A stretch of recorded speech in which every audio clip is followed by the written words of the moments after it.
Okay, remember the free Demilune cabinet I might have ruined with a blackbird?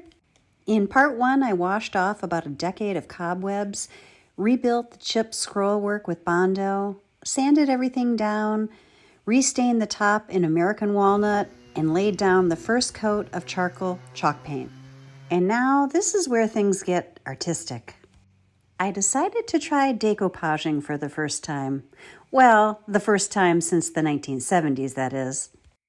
I had purchased this Moody decoupage paper, and I thought the deep florals and the dark tones would pair beautifully with the charcoal base. I started by brushing a thin layer of Mod Podge onto the panel inserts.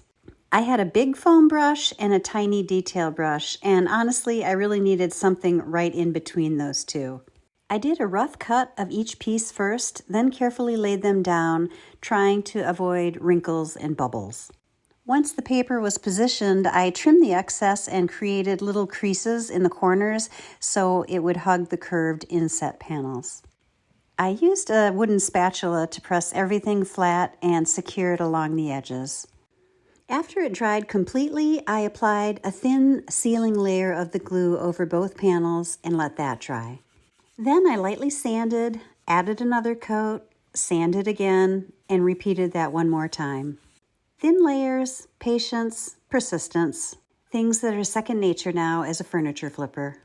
Next, I applied my first coat of polycrylic on the top, on all the painted surfaces, and over both panel inserts to protect the artwork.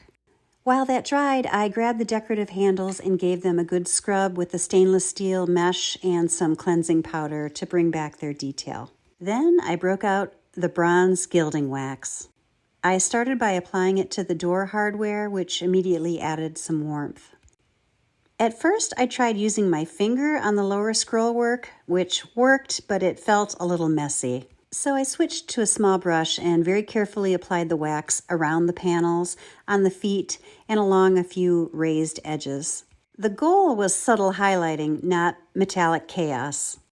The last step was nailing back on the door hardware. And here's the final result. Overall, I'm really happy with it. If I could change one thing, I'd be more intentional with how I applied the gilding wax. In a few spots along the bottom, it felt a little heavier than I wanted. And if you look closely, the decoupage edges aren't absolutely perfect. But the charcoal, the walnut top, the warm bronze, the moody florals, and yes, the blackbird, all blend together beautifully. This project gave me so much more decor inspiration and really stretched my creativity beyond my usual comfort zone. And really, that's the whole point. So now I'm curious, should I stick to my usual aesthetic or experiment like this more often?